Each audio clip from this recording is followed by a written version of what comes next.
बाबू साहब के मुख पर घृणा का भाव झलक आया। उन्होंने कहा, पूजा पाठ व्रत सब ढकोसला है। जो भाग्य में नहीं वह पूजा पाठ से कभी प्राप्त नहीं हो सकता है। मेरा यह अटल विश्वास है। बाबू साहब, रामेश्वरी की बात सुनकर बाबू साहब के मुख पर घृणा उभर आई। एक घृणा का भाव उनके चेहरे पर देखने को मिला और उन्होंने कहा कि पूजा पाठ व्रत ये तो सब ढकोसले हैं।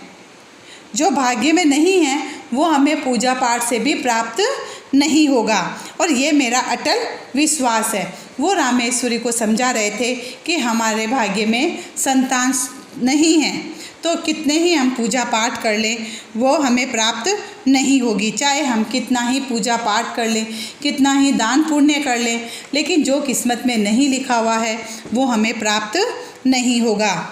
श्रीमती जी कुछ रुआंसे स्वर में बोली। फिर उनकी पत्नी रामेश्वरी कुछ रुआंसी होकर बोली, इसी विश्वास ने तो सब चौपट कर रखा है। ऐसे विश्वास पर ही बैठे रहे आदमी काहे को किसी बात के लिए चेष्टा करे। तब उसने कहा कि तुम्हारे इसी विश्वास ने सब कुछ चौपट कर रखा है। यदि आदमी ऐसे ही विश्वास पर बैठा रहा तो काहे किसी बात के लिए चेष्टा करे, तो किसी बात के लिए वो क्यों चेष्टा करे, क्यों कोशिश करे। तो आपके मन में तो जो एक भावना बन गई है कि हाँ यही चीज़ सही है तो आप उसी के भरोसे बैठे हैं, इसके लिए आप कोई कोशिश नहीं करते हैं और यही चीज़ मुझे चोट पहुंचाती है। बाबू साहब ने सोचा कि मूर्ख स्त्री के मुँह लगना ठीक नहीं, अतएव वह स्त्री की बात का कुछ उत्तर न देकर वहाँ से टल गए।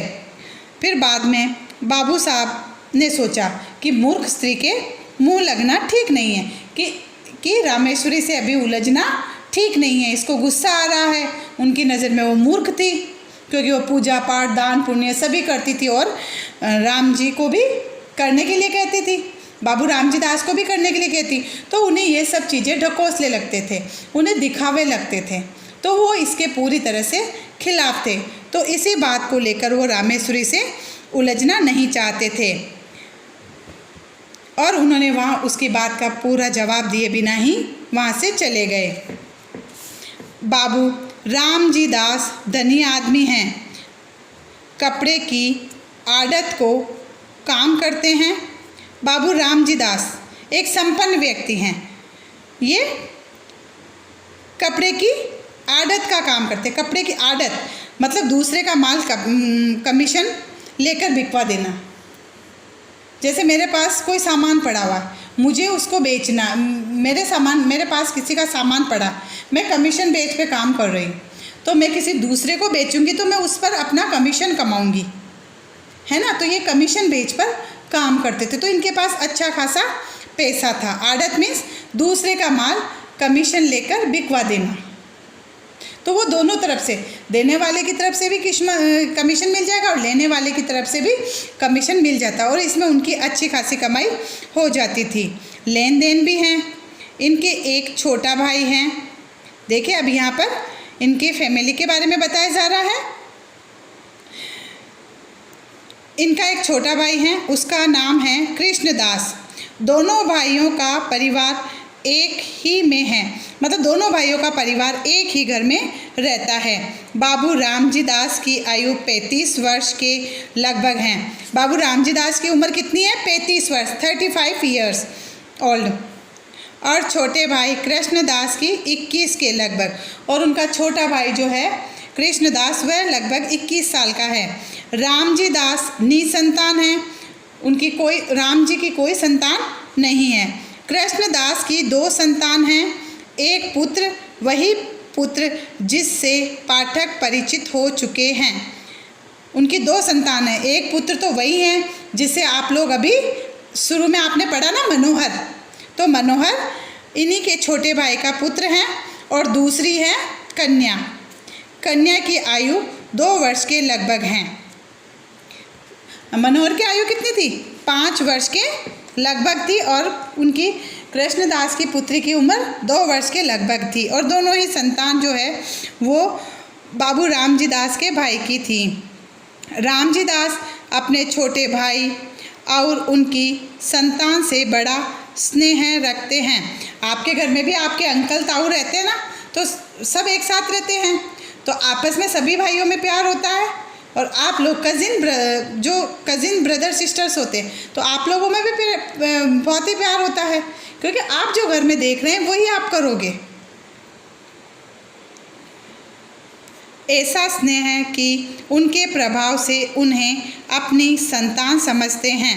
दोनों बच्चे भी रामजी दास से इतने मिले हैं कि उन्हें पिता से भी अधिक समझते हैं। मतलब वो अपने भाई से तो स्नेह रखते ही हैं, उनके बच्चों से भी उनको बहुत ही स्नेह है, तो दोनों ही बच्चे उनको अपने पिता ही समझते हैं।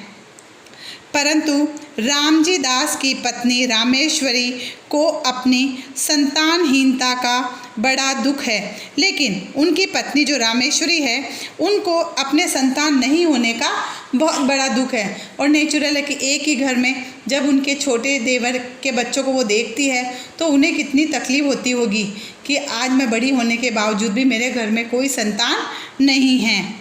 वह दिन रात संतान ही की सोच में गुला करती हैं।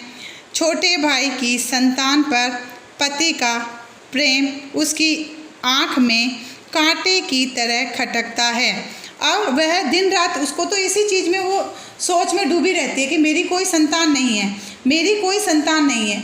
और दूसरा, उनके पति जो है अपने छोटे भाई के बच्चों को बहुत प्यार करते हैं और ये बात उसे ये बात जो है रामेश्वरी की आँख में कांटे की तरह खटकती है।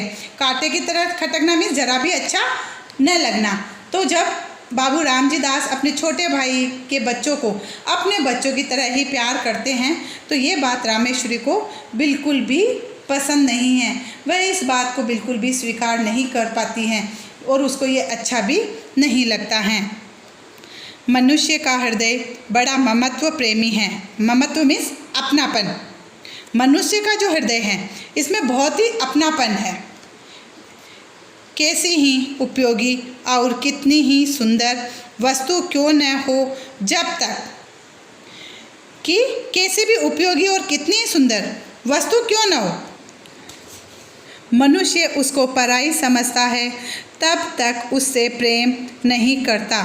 मतलब कोई वस्तु है कितनी सुंदर हो, कितनी ही अच्छी हो और कितनी ही हमारे लिए उपयोगी क्यों नहीं हो, लेकिन व्यक्ति जब तक उसे पराई समझेगा, जब तक कि उसके मन में उसके प्रति कोई लगाव ना हो, प्रेम ना हो, किंतु बद्दी से बद्दी और काम में न आने वाली वस्तु को भी यदि मनुष्य अपनी समझता है तो उससे प्रेम करता है।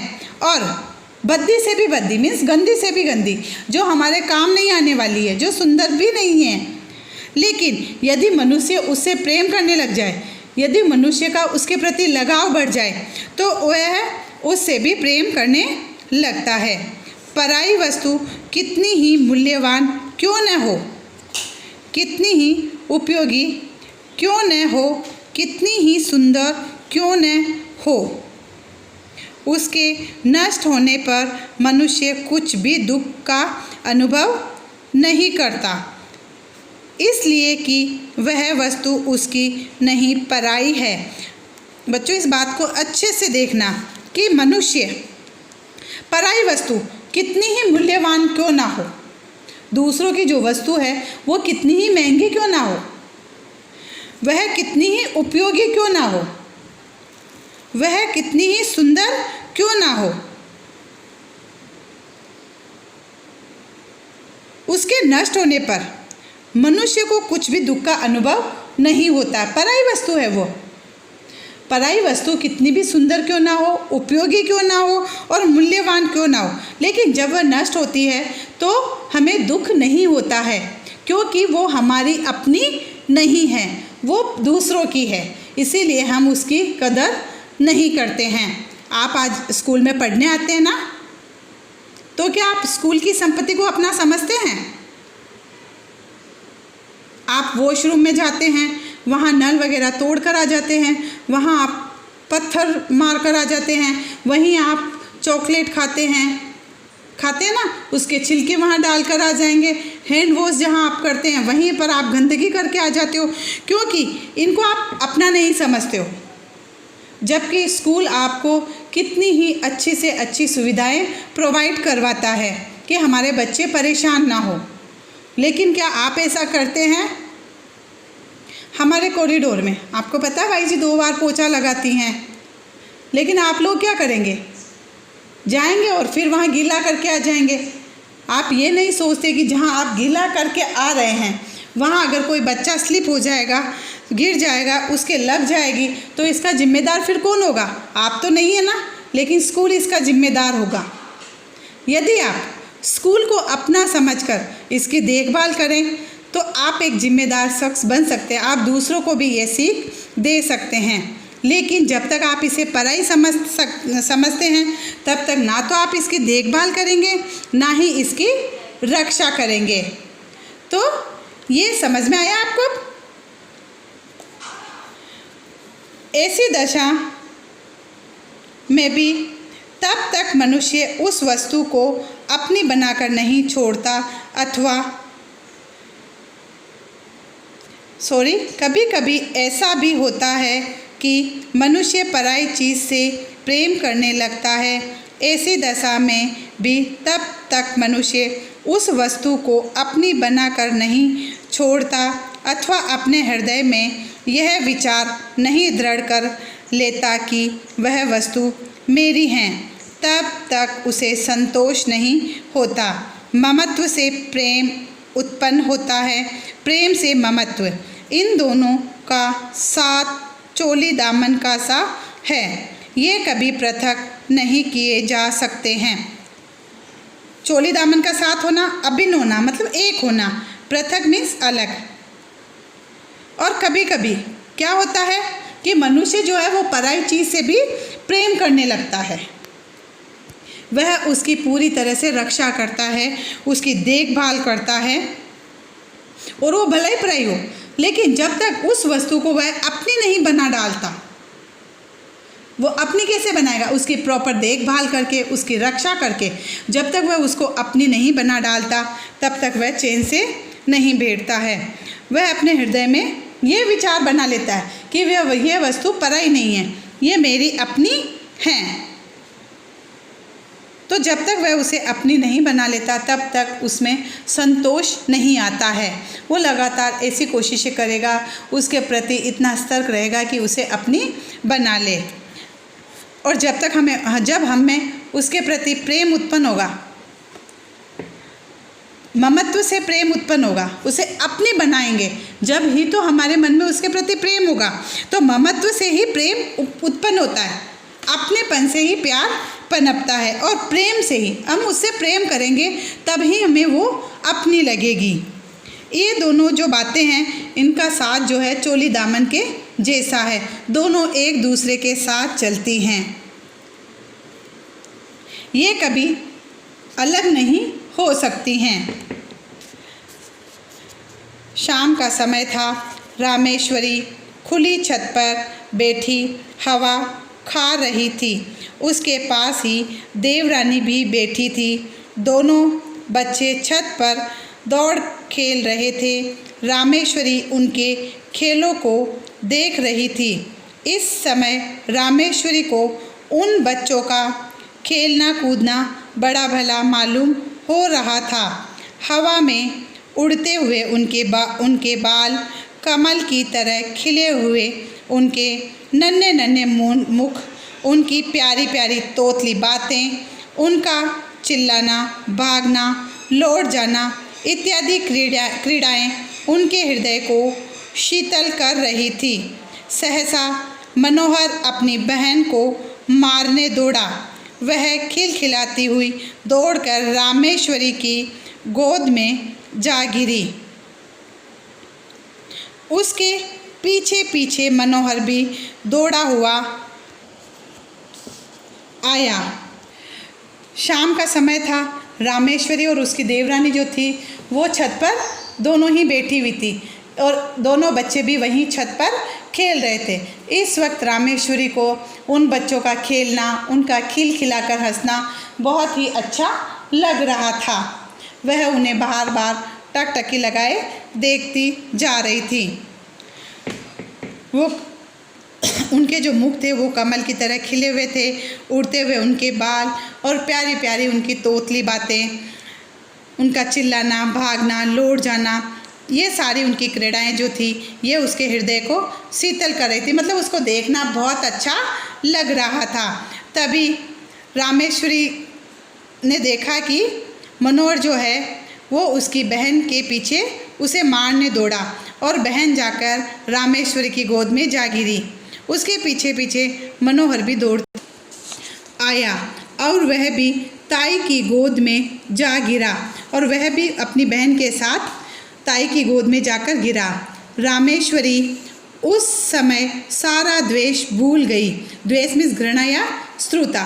जब बच्चों की रामेश्वरी ये हरकतें देख रही थी और जब दोनों बच्चे जाकर उसकी गोद में गिरे, तब रामेश्वरी जो थी उसके मन में उन बच्चों के प्रति जितनी भी घृणा थी, जितनी भी शत्रुता थी, वह सभी कुछ भूल गई। उन बच्चों की छोटी छोटी अटखेलियाँ देखकर, उनका बाल मन और बाल चंचलताएं देखकर वह उनमें खो गई थी।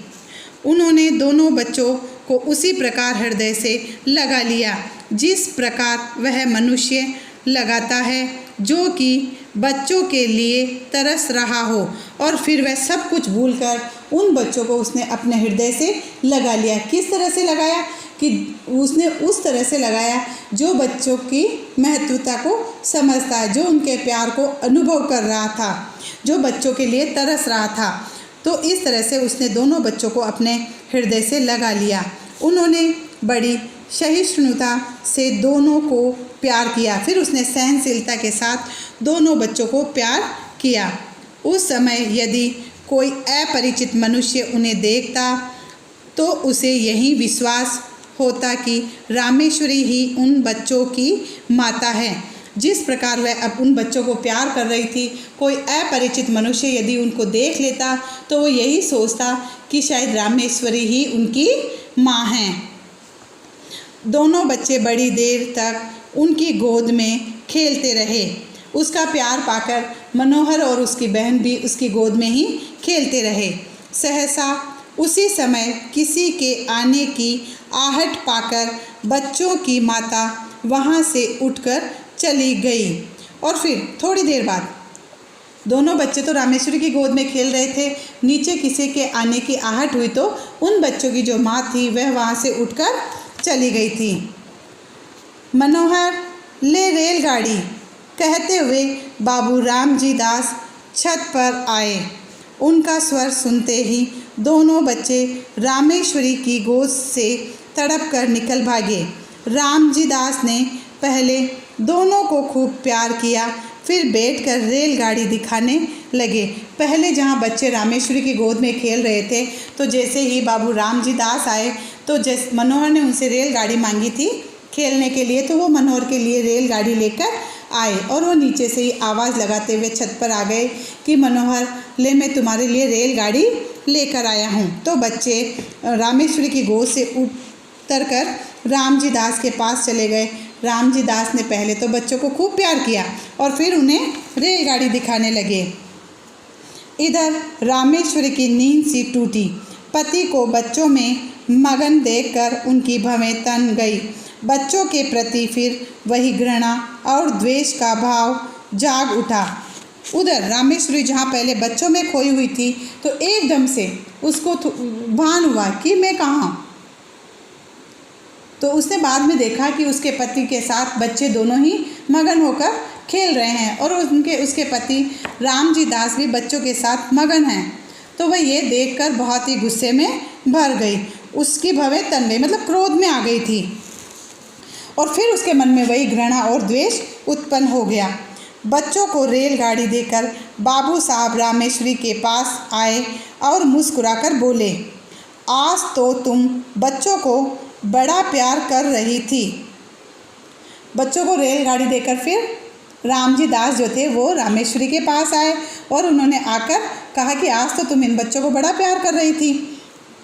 इससे मालूम होता है कि तुम्हारे हृदय में भी उनके प्रति कुछ प्रेम अवश्य है। तो मुझे ऐसा लगता है कि तुम्हारे मन में इन बच्चों के प्रति प्रेम है। रामेश्वरी को पति की यह बात बहुत बुरी लगी। उन्हें अपनी कमज़ोरी पर बड़ा दुख हुआ। रामेश्वरी को ये बात बड़ी बुरी लगी थी और उसे अपनी कमज़ोरी पर बहुत दुख हुआ कि मैं कहाँ इन बच्चों से नफ़रत करती थी और कहाँ एक का एक प्यार कर बैठी। केवल दुख ही नहीं, अपने ऊपर क्रोध भी आया और इस हरकत के लिए, बच्चों को खिलाने के लिए, उनको देखकर उनकी चेष्टाओं में खोने के लिए उसे अपने आप पर क्रोध आया। वह दुख और क्रोध पति के उस वाक्य से और भी बढ़ गया और ये क्रोध उसको पहले नहीं आया था। जैसे राम जी ने उसे ये सब कहा तो उसका क्रोध जो था वह एकदम से बढ़ गया। उनकी कमज़ोरी पति पर प्रकट हो गई। उनके पति जो है उनकी कमज़ोरी जान चुके थे। यह बात उनके लिए असह्य हो उठी और यह बात जो है रामेश्वरी के लिए सहने लायक नहीं थी। रामजी दास बोले, इसलिए मैं कहता हूँ कि अपनी संतान के लिए सोच करना व्यर्थ है। इसीलिए मैं कहता हूँ कि तुम अपनी संतान की जो सोच है उसको अपने दिमाग से निकाल दो। वो व्यर्थ है, बेकार है। तुम्हें ये बात अपने दिमाग से निकाल देनी चाहिए। यदि तुम इनसे प्रेम करने लगो तो तुम्हें ये ही अपनी संतान प्रतीत होने लगेंगे और यदि तुम इन बच्चों से प्रेम करोगी तो ये बच्चे भी तुम्हें अपनी संतान जैसे ही लगेंगे। मुझे इस बात से प्रसन्नता है कि तुम इनसे स्नेह करना सीख रही हो और मुझे ये लगता है कि अब तुम इन बच्चों से प्रेम करना सीख रही हो।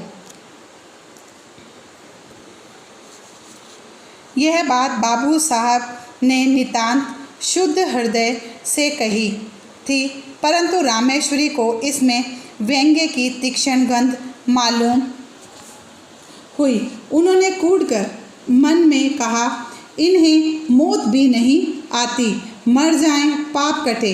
आठों पहर आँखों के सामने रहने से प्यार करने को जी ललचा ही उठता है। उनके मारे कलेजा और भी जला करता है। नितांत मिस एकदम तीक्ष्ण तीखी। बाबू रामजी दास ने नितांत और साफ हृदय से एकदम शुद्ध हृदय से उन्होंने रामेश्वरी को कहा, यह बात जो उन्होंने कही कि तुम इन बच्चों से प्रेम करने लगोगी। यदि तुम जब अपने बच्चे की सोच निकाल दोगी तब ही तुम इन बच्चों से अपने बच्चों के जैसा प्रेम करने लगोगी। उन्होंने ये बात जो है एकदम शुद्ध मन से कही थी, परंतु रामेश्वरी को इसमें तीखा व्यंग्य लगा और उसने मन ही मन अपने मन में क्या कहा कि इन लोगों को मौत आ जाए, ये मर जाए तो ये पाप कटे। आठों पैर अगर ये बच्चे आँखों के सामने रहेंगे तो प्यार करने को तो जी चाहेगा ही ना। तो उनकी बातें सुनकर उसका कलेजा और भी जला करता है और ये देखकर उसका मन जो था वह बहुत दुखी हो रहा था।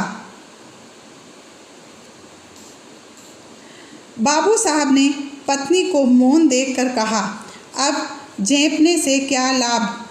बाबू साहब ने अपनी पत्नी को चुप देखा और कहा, अब झेपने से कोई मतलब नहीं है, मतलब अब तुम अपने प्रेम को मत छिपाओ, छिपाने की आवश्यकता भी नहीं है।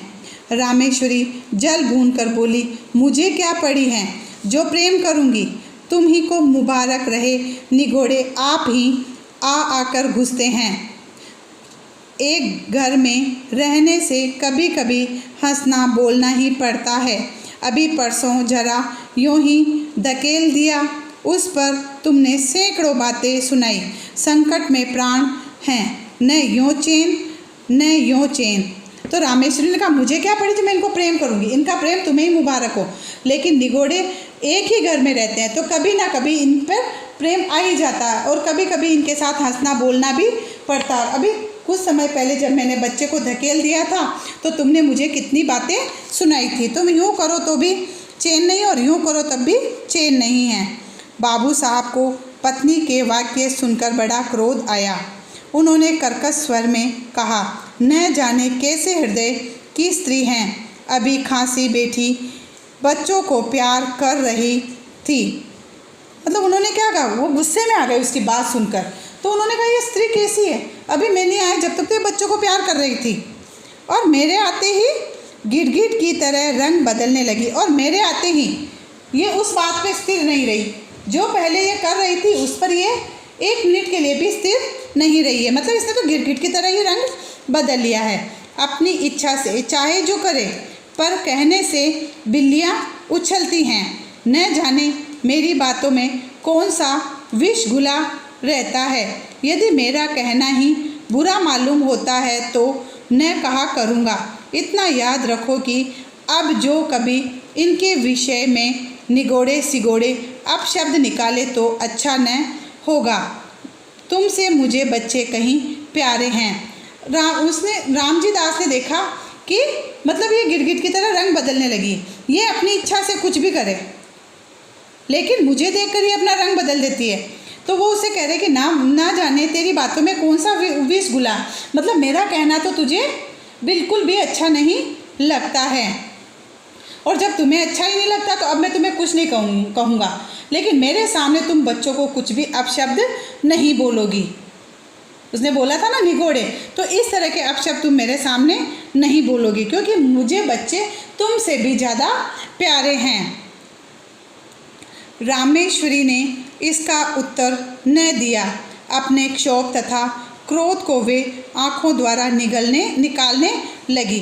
रामेश्वरी ने फिर रामजी दास की बात का कोई जवाब नहीं दिया और अपने गुस्से को वह आँखों के द्वारा प्रकट करने लगी।